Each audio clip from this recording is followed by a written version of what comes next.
యేసు పరమకు ఆరోహణ చేద్దాము. ఆ టైంలో ఏలియా మీద ఏ ఆత్మ పనిచేసిందో, ఎలీషా మీద ఏ ఆత్మ పనిచేసిందో అదే ఆత్మ ఇప్పుడు యోహాను యాకోబు మీద పనిచేస్తుంది. హల్లెలూయా.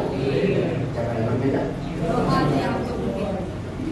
అప్పుడు యేసయ్య వాడిని గద్దించాడు. ఏమని గద్దించాడో చదువుతాం.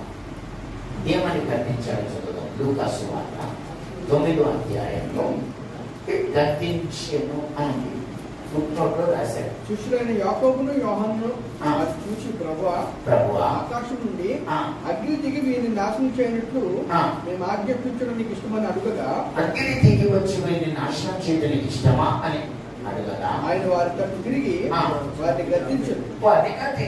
అంతటా గద్దించాను అన్న దగ్గర ఒక చిన్న సంఖ్య ఉంది. ఏంటది? ఆ సంఖ్య రాసి కింద రాశాడు, కంటిన్యూ చేశాడు.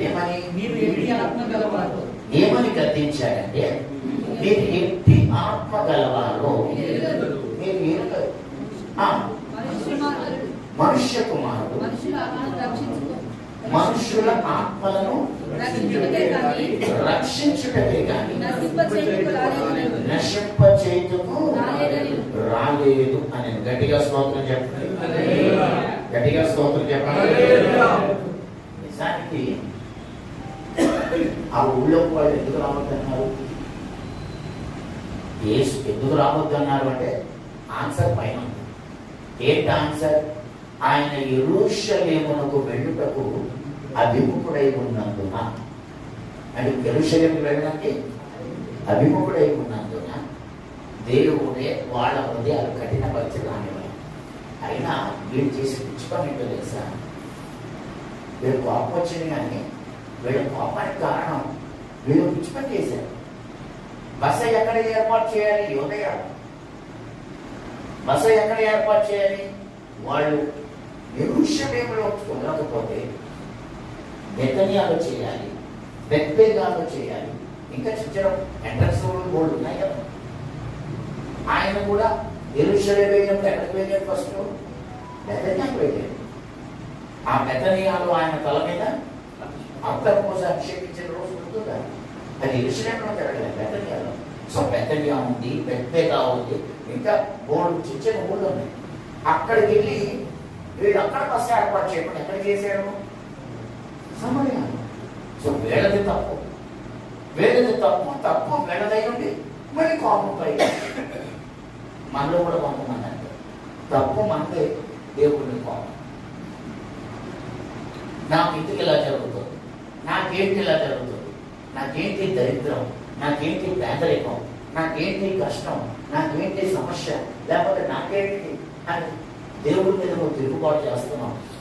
నీ స్థితి, నీ హీనత నీ చూసుకుని దేవుడి మీద నువ్వు కోపగించుకుంటున్నావు. కానీ దేవుడు ఎవరికి అన్యాయం చేశాడు? దేవుడు ఎవరికి అన్యాయం చేస్తాడు? దేవుడు అన్యాయం చేయడం అసంభవం కదా. నీకు ఎందుకు అన్యాయం చేస్తాడు? నువ్వు ఈ రోజు ఈ స్థితిలో ఉండడానికి కారణం నీదే తప్పు.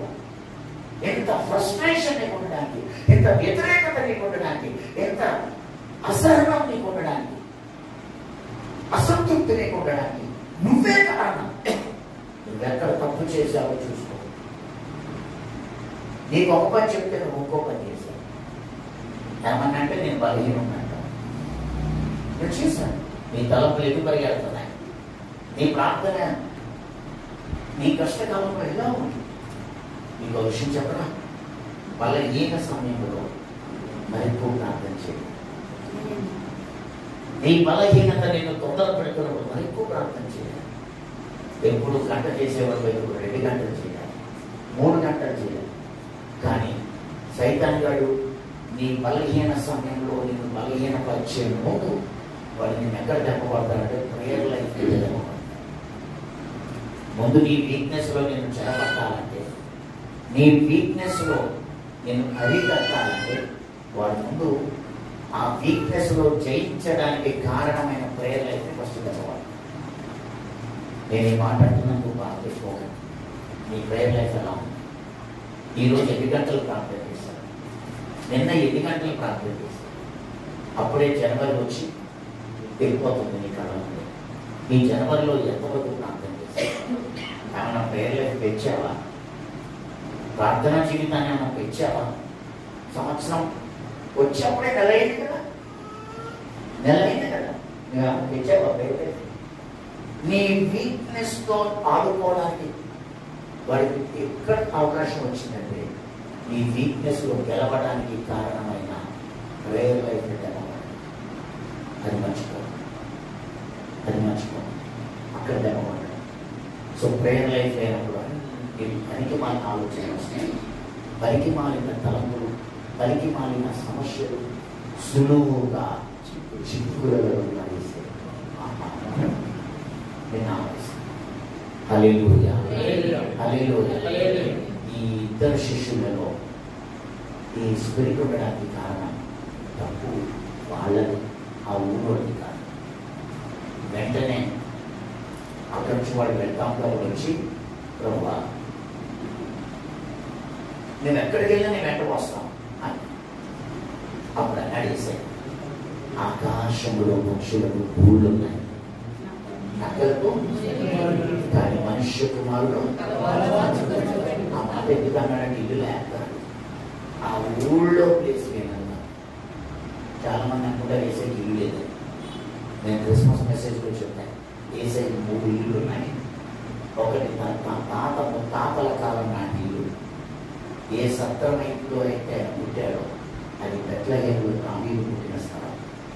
దావీదు పుట్టిన స్థలాన్ని, దావీదు పుట్టిన ఇంటిని సత్రంగా మార్చాడని, ఆ సత్రంలో దావీదు ఎక్కడ పుట్టాడో యేసు అక్కడే పుట్టాడని, బోయస్ ఎక్కడ పుట్టాడో అక్కడే పుట్టాడని, యెషయా ఎక్కడ పుట్టాడో అక్కడే పుట్టాడని, దావీదు యొక్క మిగిలినటువంటి 7 సోదరులు ఏ ఇంట్లో పుట్టారో ఆ ఇంట్లోనే యేసు పుట్టాడని క్రిస్మస్ మెసేజ్ ప్రూవ్ చేశాను. యేసుకున్నటువంటి 2వ ఇల్లు నజరేతులో ఉంది, అది యోసేపు ఇల్లు. యేసుకున్న 3వ ఇల్లు కపెర్నహూములో ఉంది, అది మరియ ఇల్లు, కన్య మరియ ఇల్లు.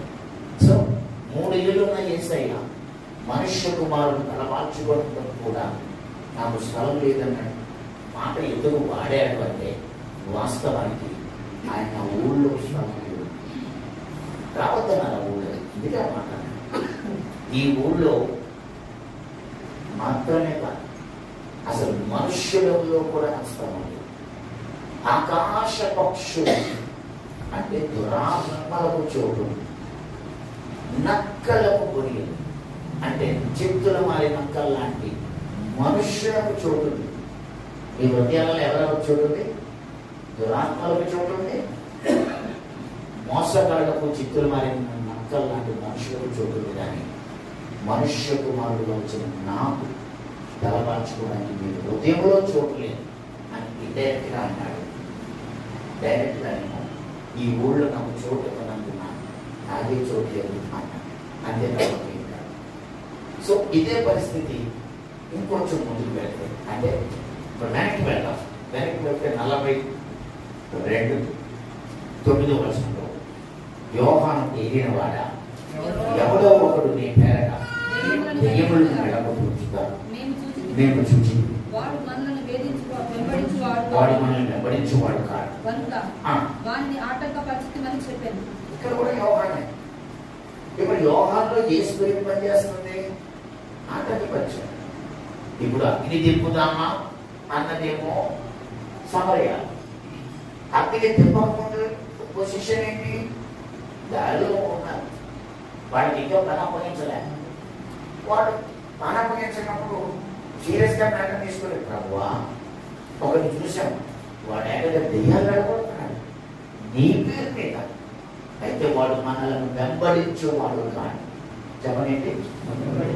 వాడు మనలను అది చూసి మిమ్మల్ని ఆటంకపరిచాను అంటే ఆకాశం నుండి అగ్ని తెప్పడానికి తెప్పాలి అనే ఏ ఆత్మకం నేను పనిచేస్తుందో ఆ ఆత్మలోకి వచ్చింది కాదు, ముందు నుంచే పనిచేస్తుంది. కాబట్టి ఏం చేశాడు? ఆటంకపరిచాడు. అందుకు యేసయ్య ఏమన్నాడు? అందుకు యేసు వీరు వారిని ఆటంకపరచకుడి, మీకు విరోధి కానివాడు మీ పక్షమున ఉన్నవాడే. మీకు విరోధి కానివాడు ఎవరు? పక్షమున. కాబట్టి ఈ వాక్యాన్ని కూడా మనం గమనిస్తే దేవుడు ఏం కోరుకుంటున్నాడు? మీరు ఎట్టి ఆత్మ గలవారో ఒకసారి ఆలోచించుకున్నాను. నువ్వు ఇందాకేమో ఆటకు పరిచావు, ఇప్పుడేమో అగ్గి తెప్పుతానంటున్నావు. అసలు ఏం పని చేస్తుంది కదా? ఎలాంటి ఆత్మ పని చేస్తుంది కదా? నేనేమంటాను తెలుసా? కొత్త నిబంధనలోకి వచ్చాడు కానీ పాత నిబంధన ఆత్మ పని చేస్తాను. ఆమె చెప్పండి. ఆమె ఎక్కడికి వచ్చాడైనా కొత్త నిబంధన కానీ ఏ ఆత్మ పని చేస్తుంది? ఏలి ఆత్మ, ఎలీషా మీద పనిచేసిన ఆత్మ యోహాను మీద పనిచేస్తుంది. ఇంకా వివరంగా చెప్పాలంటే 25లోకి వచ్చేసాం కానీ 24 స్పిరిట్ పనిచేస్తుంది. 24 స్పిరిట్ పనిచేస్తుందంటే అంటే రుచి ఏంటో తెలుసా? జనవరి వచ్చాక మీరు ఏం మారింది? డిసెంబర్లో ఎలా ఉన్నామో అలాగే ఉన్నాం. డిసెంబర్లో ఎంత ప్రేర్ చేసామో జనవరిలో అంతే ప్రేర్ చేస్తారు. ఇంకా ఒక విధంగా చెప్పాలంటే అయిపోయావు. డిసెంబర్లో ఎలా సేవ చేసినప్పుడు అలాగే సేవ చేస్తాం. ఏం కొత్తగా ఉంది? ఆ రోజుల్లో సేవ చేసినట్టే 2024లో పని చేసినట్టే ఎప్పుడు చేస్తున్నాం. సండే వచ్చేసరికి ఆరాధన చేసుకుంటున్నాం. ఆరాధనలు అయిపోయిన తర్వాత యాజ్ యూజువల్ ఏదైనా కొత్తదనం ఉందా? చెప్పు. 25 స్పిరిట్ మీకు వచ్చిందా? 24 స్పిరిట్ మీరు పనిచేయలేదా? అదే పైకి చదువుతున్నాం. అప్పుడు చదివినట్టు ఇప్పుడు చదువుతున్నాం. అప్పుడు ప్రార్థించినట్టు ఇప్పుడు ప్రార్థిస్తున్నాం. అప్పుడు సేవ చేసినట్టు ఇప్పుడు సేవ చేస్తున్నాం. అప్పుడు ప్రిపేర్ అయినట్టు అప్పుడు ప్రిపేర్ అవుతున్నాం. అప్పుడు నువ్వు మాకు చెప్పినట్టు చెప్తున్నావు. ఏంటి గొప్పదనం? ఆ రోజు ఏ శక్తి ఉంటే ఈరోజు అదే శక్తి. నీ కళ్ళ ముందు 25లోకి వచ్చి 1 మంత్ దాటింది కానీ 24 స్పిరిట్ పనిచేస్తుంది. ఇంకా వివరంగా చెప్పాలి అంటే సంవత్సరం మారింది కానీ స్వభావం మారలేదు. సంవత్సరం అయితే మారింది కానీ నథింగ్ ఈజ్ న్యూ. చూస్తూ చూస్తూ 1 మంత్ వెళ్ళిపోయింది. డిసెంబర్లో 28న ఒక డేట్ అడిగారు, 29న ఒక డేట్ అడిగారు, 31 డేట్ అడిగారు. క్రిస్మస్ మూమెంట్ కదా, 30వ తారీఖు కూడా క్రిస్మస్ చేసుకుంటున్నారు, 29 కూడా క్రిస్మస్ చేసుకుంటున్నారు, 28 కూడా క్రిస్మస్ చేసుకుంటూ డేట్ ఇచ్చేసారు.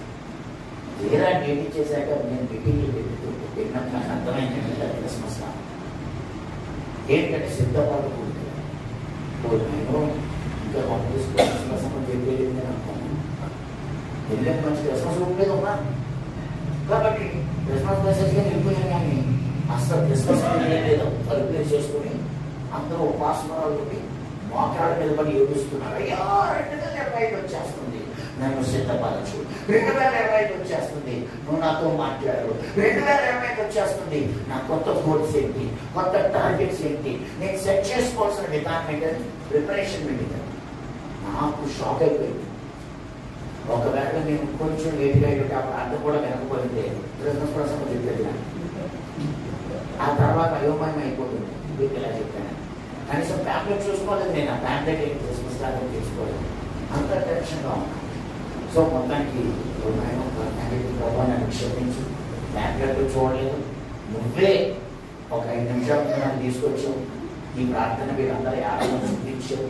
కొడుకు చూడా ఇది క్రిస్మస్ లాగా అని నాకు ధైర్యపరిచావు. నీకు వందనాలను థ్యాంక్ యూ చెప్పుకుని నా మెసేజ్ని అప్పుడు ప్రార్థన పూర్తిగా వాడి ప్రిపరేషన్ అనుకూలంగా మార్చాను. ఒక మాట,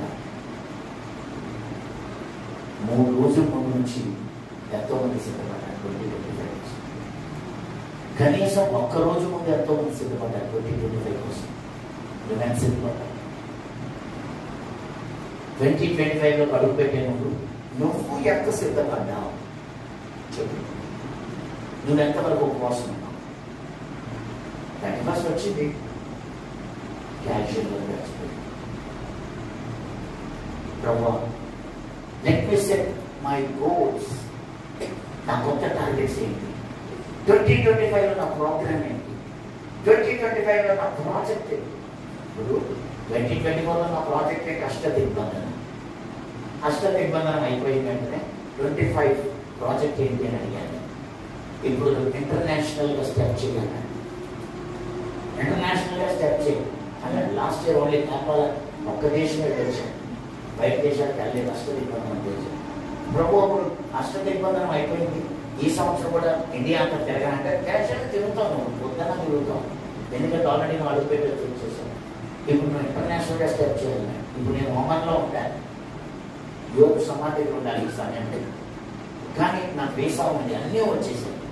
నేను ఆదివారం రాత్రి వెళ్ళిపోవాలి, కానీ నేను వెళ్ళలేదు. వెళ్ళకుండా ఆ వీసా వచ్చాక చూసుకుంటే ఏప్రిల్ 24 వరకు ఉన్నాను. కాబట్టి ఏప్రిల్ 2nd వీక్లో ఏదో చేద్దాం అనుకున్నాను. మస్కత్, ఓమన్, సలాల్ ఈ 3 ప్రాంతాలు. ఆదివారం సాయంత్రం బయలుదేరారు అందరూ. ఏఆర్ స్టీవెన్సన్, నేను స్పీకర్. కానీ నేను ఆగిపోయా. ఏఆర్ స్టీవెన్సన్తో పాటు ఎవరికి మెసేజ్ అనేది వెళ్ళిపోయారు. శామ్యూల్ జిహూ గారు. సో వాళ్ళ ప్రోగ్రామ్స్ చూస్తున్నాను నేను. ఇప్పుడు మలేషియా వెళ్ళాలి, మార్చిలో సింగపూర్ వెళ్ళాలి. ఆ తర్వాత ఏప్రిల్లో నేను మళ్ళీ ఖచ్చితంగా నేను ఓమన్, మస్కట్ వెళ్ళాలి. మళ్ళీ మే నెల ఒకసారి దేవుడు చిత్తమంటే జెరూసలేం వెళ్తాను అనుకుంటున్నాను. మే నెలలో మళ్ళీ అది అయిపోయిన వెంటనే ఒక 3 months గ్యాప్ ఇచ్చి ఆగస్టులో యుఎస్ వెళ్ళాలి. ఆ తర్వాత మళ్ళీ నాకు అక్టోబర్లో ఆస్ట్రేలియా వీసా అయిపోతుంది. నేను ఆస్ట్రేలియా వెళ్ళాలి అక్టోబర్ కాలం. అంటే సెప్టెంబర్లో వెళ్ళి వచ్చాను ఆస్ట్రేలియా. వెళ్ళి ఎలాగో ఆస్ట్రేలియా దగ్గర వెళ్తున్నాను కాబట్టి ఫిజీ ఐలాండ్, న్యూజిలాండ్ వెళ్ళాలి. సో ఈ సంవత్సరం ఒక విధంగా చూసుకుంటే దగ్గర 12 నెలల్లో 12 దేశాల్లో అడుగుపెట్టాను. ఇంటర్నేషనల్ ప్రాజెక్ట్ నా ముందు ఉంది. దేవుడు ఈ రివైవల్ని క్యారీ చేయి, ఇతర దేశాల్లో తొక్కేసి వచ్చేది, ఆ నేల తొక్కి వచ్చేది, ఆ నేలలో అగ్ని వదిలేసి వచ్చేది, ఆ నేలలో మంట వదిలేసి వచ్చేది. ఆ రివైవల్ ఇప్పటికే బ్రేక్ అయ్యింది. ఇప్పటికే ఛత్తీస్గఢ్లో ఏం జరుగుతుంది అంటే, నేను 6 రోజులు క్లాస్లో చెప్పాను, కానీ 60 రోజులైన అడుగుల నుంచి బయటకు రాలేదు. వెళ్ళిపోయారు అడవిలో. వెళ్ళిపోయి అడవిలో 60 రోజులు 30 రోజులు జంపులు వేసుకుని పల్లెటూళ్ళలోనూ అడవుల్లోనూ అలాగే అక్కడేసుకుని అరుసుకుని ఒక పక్కగా చంపేశారు. హతసాక్షులు అవుతున్నారు ఒక పక్క. నేను అక్టోబర్ 8న నా ఫాస్టింగ్ ముగిస్తే అక్టోబర్ 7న ఒక వ్యక్తిని చంపేశాను. ఒక మాస్టర్ గారిని చంపేశారు. దసరాకి పని ఇచ్చారు ఆయన మాస్టర్. 7 చెప్పారు, 8 సమాధానం అక్కడ జరిగింది. నేను 8 బయలుదేరి 9 మార్నింగ్ నేను ఛత్తీస్గఢ్ వెళ్తే, ఆ రోజు పగలు మీకు మీటింగ్ పెట్టడానికి పర్మిషన్ ఇచ్చాను, కానీ క్యాన్సిల్ అన్నా. లేదు ఎలాగో ఇది జరగాల్సిందే అని చెప్పి మేము అది పెడితే 50 మంది సెక్యూరిటీ, ఎవరు చూసారా ఆ వీడియోలో, 50 మంది మిలిటరీ సెక్యూరిటీతో నేను వాక్యం జరగాల్సి వచ్చింది. మొత్తం గవర్నమెంట్స్ 50 మంది నిలబడ్డారు నా చుట్టూ. నిలబడితే వాళ్ళ మధ్యలో వాక్యం. ఇంత సెక్యూరిటీ ఎందుకు అవసరం అంటే ఎక్కడో దూరం చేసేయడానికి ప్లాన్ చేశాను. దూరం చేసేయడానికి ప్లాన్ చేశాను.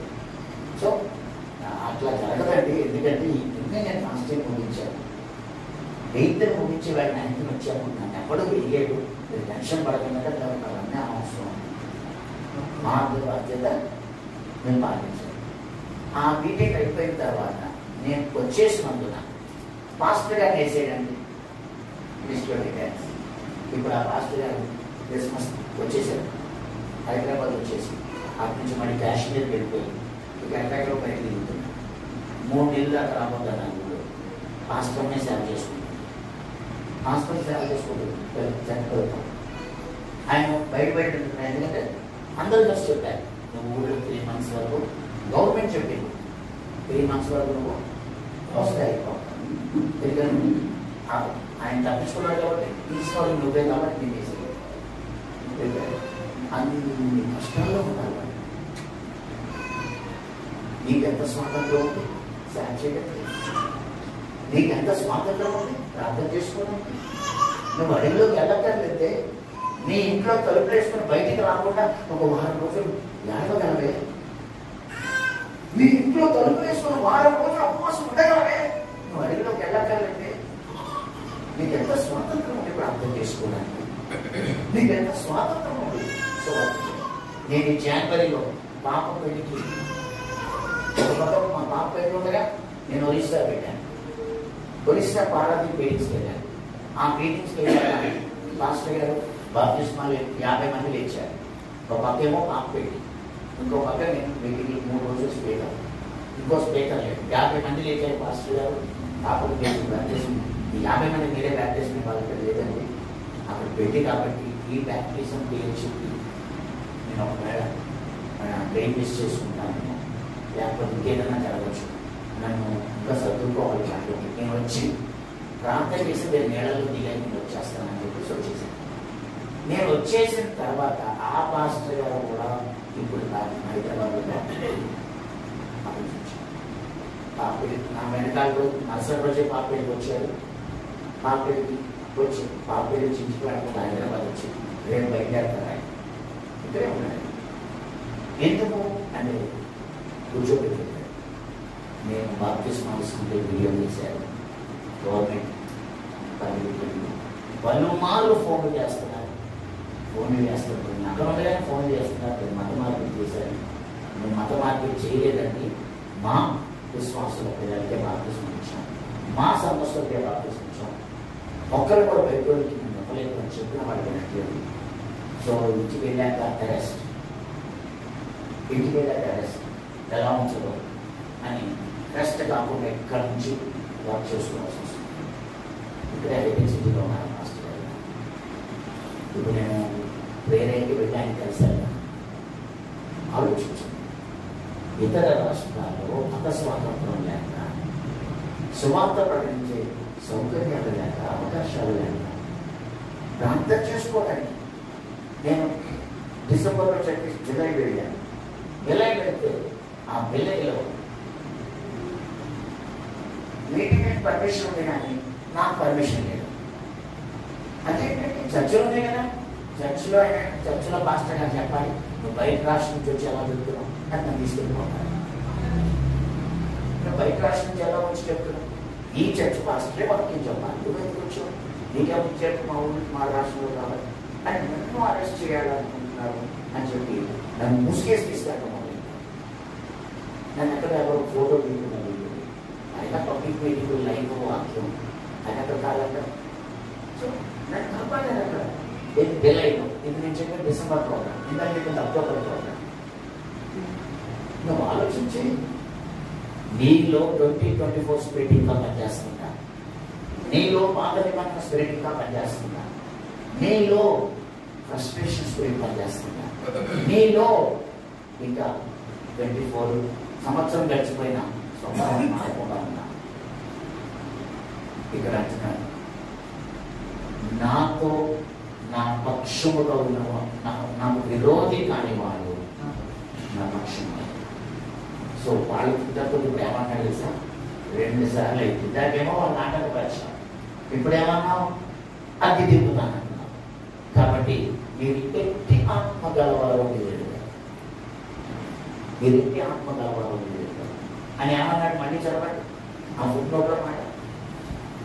మనుషులు నాడు మనుషుల ఆత్మను రక్షించుటకే కానీ నశింపచేయుటకు రాలేదండి. మనుషుల ఆత్మను రక్షించడానికి వచ్చాను. మీరేం చేద్దాం అనుకున్నారు, ఇంకా పగ, ద్వేషం, కక్ష, అసూయలతో ఆటంకపరిచే బ్యాచ్లో ఉన్నారు. ఒకవేళ నేను మాటలు అన్నానని అనుకోగలరు.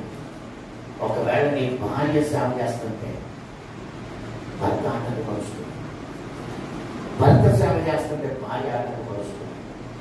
జరుగుతుంది ఇదే.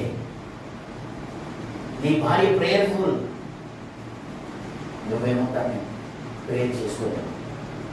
నీ భార్య గృహదర్శనానికి వెళ్తాను, నువ్వే కాదు, ఇది టైం కాదు, ఇది వెళ్ళకూడదు అని అంశాలు పెడతాం. లేకపోతే నువ్వే ఒక ప్రేయర్ వారియర్, నీ భార్య ఒకవేళ ఆటంకపరుస్తుంది, నేను శోధిస్తుందేమో, ఆటంకపరిచే స్పిరిట్. ఆల్రెడీ నువ్వు ఆటంకపరిచావు, ఇప్పుడు మాకు దిగుతానంటున్నావు. మీరు ఎట్టి ఆత్మగలవారు మీకు అర్థం కావట్లేదు. నేను మనుషుల ఆత్మలను రక్షించడానికి వచ్చాను, నశింపు చేరుకుంటా. నువ్వు నాతో కలిసి పనిచేస్తావా అని అడుగుతున్నాను. 2025లో నాతో కలిసి పనిచేస్తావు. ఇదే మాట అక్కడ చదవండి, మత్తయి సువార్త 24:30.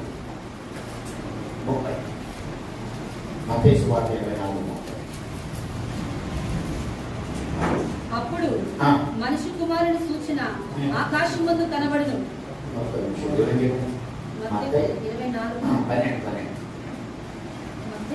12:30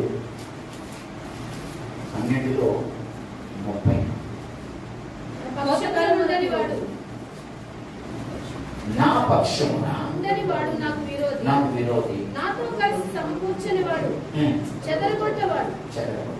కాబట్టి నేను మీతో చెప్పినదేమనగా, ఎవడుతున్నాడు? నేను నా పక్షం ఎందాకేమన్నాడు? నా విరోధి కానివాడు, మనకు విరోధి కానివాడు మన పక్షంలో ఉన్నాడు. నువ్వెందుకు చెదరగొడుతున్నావు? నువ్వెందుకు ఆటకపోవచ్చావు అన్నాడు. నేను చెప్తున్నప్పుడు ఈ సహోదరుడు సహోదరి, భార్యకి భర్త ఎందుకు ఇచ్చాడు అంటే ఇద్దరు కలిసి 10,000 మంది కావాలి. భర్తకి భార్య ఎందుకు ఇచ్చాడంటే మీరిద్దరు కలిసి 10,000 మందిని పట్టుకోవాలి. నీ ప్రార్థన నీది, నా ప్రార్థన నాదంటాడు. నీ సేవ నీది, నా సేవ నాదంటాడేంటి? జీవములు నీ భార్య నీ పాలి భాగస్తురాలు కాదా? జీవములు నీ భర్త నీ కోసం ఇవ్వబడలేదా? నువ్వు సాటైన సహాయం కాదానికి మన ఇద్దరం కలిసి ఉపవాసం ఉందామని ఎందుకు అనలేకపోతున్నావు నీ భార్యతో? మన ఇద్దరం కలిసి మోకాళ్ళేద్దామని ఎందుకు అనలేకపోతున్నావు నీ భర్తతో? ఎందుకు? నీకు నాకు అవసరం సెట్ అవ్వదు. నీ ప్రార్థన చేసుకొని, బైబిల్ చదువుకొని, ఉపవాసం ఉండు, నీ సేవను చేసుకో. నా సేవ ఏం చేస్తా, నా బైబిల్ ఏం చదువుకుంటా? అదేంటి? నువ్వు కలిసి పని చేయవా? కలిసి పని చేయని వాడు చెదరగొట్టు. ఏసేమంటున్నాడండి? కలిసి సమకూర్చని వాడు. ఈ రోజుల్లో చాలా ఏళ్లలో ఇదే జరుగుతుంది. భార్య ఇంటి పరిగెట్టుకుపోయి భార్యకి భర్తకి పరిగెట్టు, లేక భర్తకి పరిగెట్టుకుపోయి భార్యకి పరిగెట్టు. చాలా లైవ్ లో వింటున్నా నువ్వు ఆలోచించుకో. నువ్వు భార్యమైనా భర్తమైనా సరే, నువ్వెందుకు అక్కడ 1000 మందిని తరిగితే ఇద్దరు 10,000 మందిని తరుగుతారు. నీకు సాధ్యమైన సహాయం ఎందుకు ఇవ్వబడింది? ఎందుకు ఇవ్వబడింది సాధ్యమైన సహాయం? ఎందుకేనా? నువ్వెందుకు తనతో కలిసి పనిచేయలేము? దేవుడు 2025లో సూటిగానే మాట్లాడుతున్నాడు. నువ్వెందుకు కలిసి సమకూర్చు? ఆయన అంటున్నాడు, నాతో కలిసి సమకూర్చని వాడు చెదరగొట్టు. పొగాళ్ళు నేను చెదరగొట్టి టచ్లో ఆ రోజు 5 శిష్యులు అడుగుతున్నాను, నేను పరమను చేర్చుకోబడే సమయంలో ఆ రోజు ఏలియా మీద ఆత్మ పనిచేసిందో, ఎలీషా మీద ఆత్మ పనిచేసిందో, ఆ ఆత్మ నా మీద లేదు, కానీ మీ మీద మీరు ఎట్టి ఆత్మ గలవాళ్ళు మీరు. బైబిల్లో 12 గోత్రాల నుంచి 12 పెద్దలు పిలిచారు. పిలిచి 12 మందిని 12 మంది పేరు చూడడానికి వెళ్ళి వచ్చినప్పుడు 10 మంది మీద ఒక ఆత్మ పనిచేసింది, పెద్దల మీద 10 మంది అందరూ ఒకటే చూశారు. కానీ ఆ ఒక్కదాన్ని 10 మందికి ఒకలా కనపడితే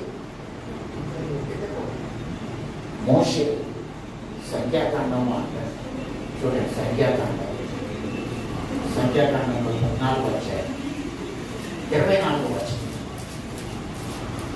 నా సేవకుడైన కాలేబు మంచి మనస్సు కలిగి పూర్ణ మనస్సుతో నన్ను అనుసరించిన హేతువు చేత అతడు పోయిన దేశంలో అతన్ని ప్రవేశపెట్టదను. మంచి మనస్సు అని వాడు వాడాడు.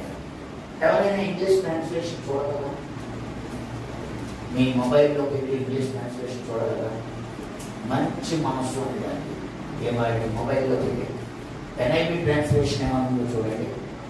కేజీబీ ఇండియన్ వర్షన్ ట్రాన్స్లేషన్ ఏమన్నా చూద్దాం. చూడండి, ఎవరు చూసి చెప్పండి. చెప్పండి.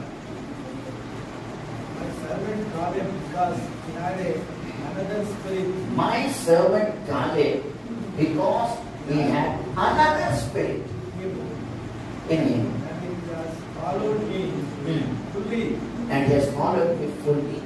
I bring him to another spirit ఆయనలో ఉండడం వల్ల he has followed differently. ఇంకో translation But my servant Caleb, because he had a different spirit in him.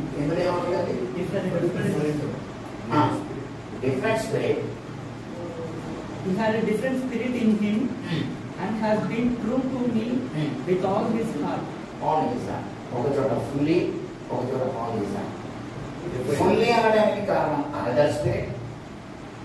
Wholeheartedly అనడానికి కారణం different spirit. హల్లెలూయా. హల్లెలూయా. తెలుగులో పదం పడలే, మంచి మనస్సు అని వేశాడంటే.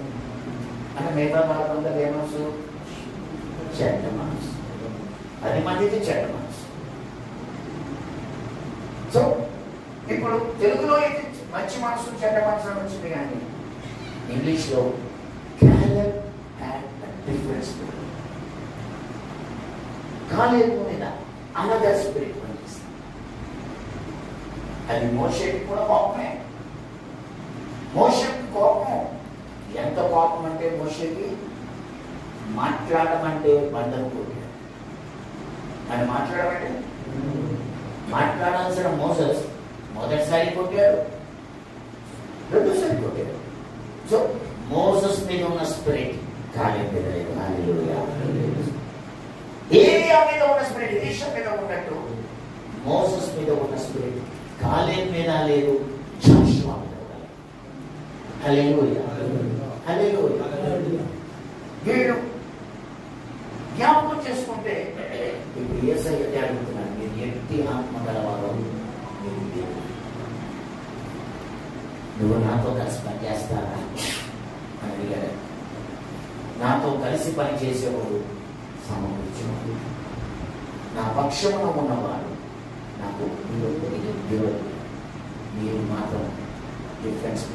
నా స్పిరిట్ విరోధి. ఇంకా కొత్త నిబంధనలు వచ్చేసా, మనుష్యుల ఆత్మలు రక్షించడానికి వచ్చా.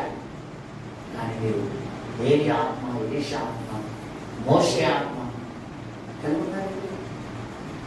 సో నెక్స్ట్ టైం ఇదే సబ్జెక్ట్ ఇంకా ఎంతకండి మళ్ళీ దేవుడి చిత్రంలో మనం ఆలోచించాక తప్పకుండా ఈ సబ్జెక్ట్ ఇంకా డీప్గా వెళ్ళాలి. చాలా లోతుంది. వై ఇట్ హ్యాపెన్ అనేది మనం చెప్పుకోవాలి. కానీ ఈరోజు దేవుడు ఈ మాటతో మనం ముగించమంటున్నాడు. ఏమనంటే మీరు ఎట్టి ఆత్మ కలవారు, మీరు నాతో కలిసి పనిచేయాలి, నాతో కలిసి సమకూర్చడం. నా పక్షంగా లేదు, నాకు విరోధంగా ఉన్నారు, మీరు ఆటంకం పరచువారు అనిపిస్తుంది. నేను చెప్తున్నట్టు సహోదరి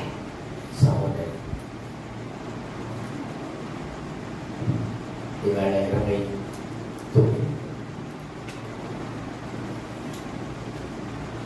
రేపు ఎల్లుండిలో వన్స్ ఫిబ్రవరి 1 వచ్చింది అంటే సంవత్సరం. అండ్ ఫిబ్రవరి వస్తే అంటారా? ఇప్పుడు దాకా ఎవరినైనా కలుసుకోకపోతే జనవరి 31వ తారీఖుని కలుసుకున్న హ్యాపీ న్యూ ఇయర్ అంట. ఎందుకంటే ఇంకా new year February 1 happy new year అంటాం. ఎందుకంటే ఒక సంవత్సరం ఏమైపోయింది, నా ఫీల్ ఎక్కువ. అంటే ఇప్పుడు ఫిబ్రవరి 1 రాకముందు గో సెర్చ్ యువర్ టార్గెట్. వేడి టార్గెట్ 2025 టార్గెట్. మీకు మందిరం లేదా? 2025 మందిరం కట్టు. నీకు ఒకటి సంఘం లేదా? 2025 సంఘం కట్టు. నీకు ఒకవేళ ఏమేమి లోపాలు ఉన్నాయో, లోపలు ఉన్నాయో దేవుడి దగ్గర అడిగావు కదా, దేవుడి మీద నిందమో, నాకు అది లేదు ఇది లేదు అని దేవుడి మీద నాడమో. ముందే చెప్పాడు దేవుడు, నువ్వు ఈరోజు ఇలా ఉండడానికి కారణం తప్పే, నీ తప్పే, నీ వీక్నెస్. యెరూషలేముకు వెళ్ళమంటే నువ్వు సమయానికి వెళ్ళి నీది తప్పు. నువ్వు తప్పు చేసి నా మీద గొప్ప చూపుతావేంటి? నేను ఏమి ఇవ్వలేదు, బండి ఇవ్వలేదంటావు, ఇల్లు ఇవ్వలేదంటావు, వాక్యం ఇవ్వలేదంటావు, సంఘం ఇవ్వలేదంటావు, సేవ ఇవ్వలేదంటావు, ఆర్థికంగా నలిగిపోతున్నానంటావు. కారణం నువ్వే. దేవుడు రప్పంత కూడా తప్పు.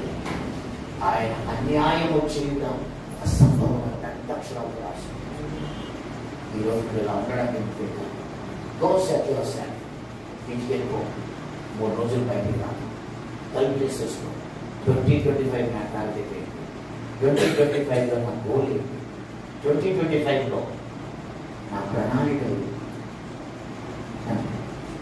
లెక్క వేసుకుని ప్రిపేర్ చేసుకో నేను మళ్ళీ చెప్తున్నా పిల్లరా నువ్వు లైవ్లో పెట్టినా సరే నువ్వు ఎక్కడ పెట్టినా సరే మళ్ళీ చెప్తున్నా 2025 26 27 ఈ 3 years బ్యాక్ నువ్వు నేను పని చేయలేదు అని చేస్తాను దాన్ని దేక్కుంటూ పాక్కుంటూ కుంటుకుంటూ ఈడ్చుకుంటూ బతకలేక సాగలేక సాగేస్తాను ఈ ఫ్రీడమ్ అనుకుంటుంది నీకు 3 years 3 yearsలో 1 month ఎక్కువైందంటే ఐడియా 12 నెలలో ఒక నెల అయిపోయిందంటే ఉంటే జల్లు అనుకుంటున్నాను ఉంటే చదువుకుంటున్నాను లైఫ్ అయిపోయిందాను నేను ఇంకా ఇది చేయలేకపోయాను ఈ సంవత్సరం మాకు దేవుడు ఇచ్చిన కొత్త టార్గెట్స్లో డిసైపుల్షిప్ ట్రైనింగ్ ఒకటి అంటే 2 days ఉంటుంది సెల్ గ్రూప్ ఎలా పెట్టాలి సెల్ గ్రూప్ ఎలా హ్యాండిల్ చేయాలి అనేది ప్రతి వాళ్ళకి ట్రైనింగ్ పెట్టాలనుకున్నాం సో నేనే అది నేర్చుకోవాల్సి నేను నేర్చుకోవడానికి వెళ్తున్నాను నేను నేర్చుకుంటాను నేను నేర్చుకున్నాక దాన్ని అందరికీ చెప్పాలి ముందు నేను దాన్ని అమల్లో పెట్టాలని దేవుడు అని చెప్పాను నేను ఫెయిల్ అయ్యానని చెప్పాను సెల్ గ్రూప్స్ విషయంలో తొలి సంఘం చేసిన నేను చేయలేదని చెప్పాను సో ఒకే ప్రభావం తగ్గించుకుంటున్నాను నేర్చుకోవడానికి ఇష్టపడుతున్నాను నేను నేర్చుకుంటానని చెప్పాను ఈ ఫిబ్రవరిలో discipleship cell groups training programme 2 రోజులు ఉంటుంది 3rd weekలో జరుగుతుంది అది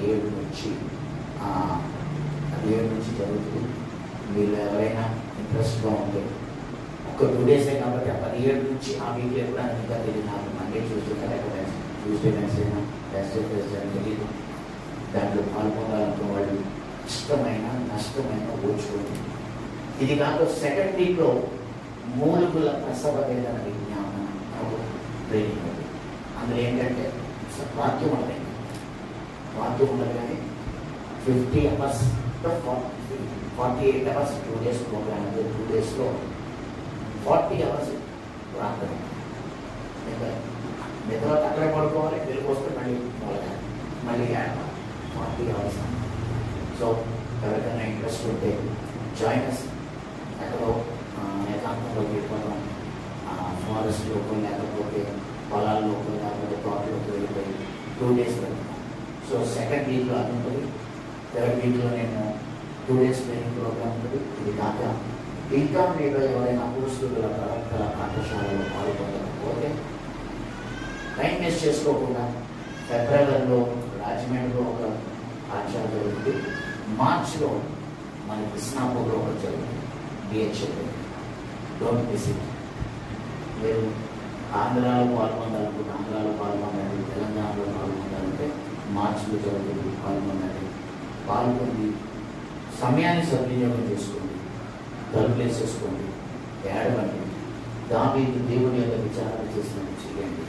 నా సబ్జెక్ట్ ఏంటి నా గోల్ ఏంటి నా టార్గెట్ ఏంటి అని అడగండి దేవుడు ఈ వాక్యాలన్నీ మీకు నేర్పించి ఒక ప్రశ్నతో నేను వదిలేస్తాను నీ దగ్గర ఎట్టి ఆత్మను జీవించుకుంటూ నా పక్షంలో ఉండని వాడు నాకు ఎవరు నాతో కలిసి సమావేశించిన వాడు జరగదు నేను రక్షించడానికి వచ్చాను సో ఈ మాటలు బతుక తెచ్చుకో ఇప్పుడే క్షమించమని నీకు వీక్నెస్ ఒప్పేసుకో నీ మంచి కూడా ఎవరైనా చెప్తే లోపడు నీ భార్యతో నీ భర్తతో కలిసినట్టు నువ్వు నీ భార్య నువ్వు నీ భర్త కలిసి దేవుడితో కలిసి ఈ మాటలు దేవుడు మా జీవితంలో అందరూ ప్రార్థన చేస్తారు మోకరించగలిగిన వాడు మోకరించవచ్చు నిలబడగలిగిన వాడు నిలబడవచ్చు మన 2 చేతులు పైకి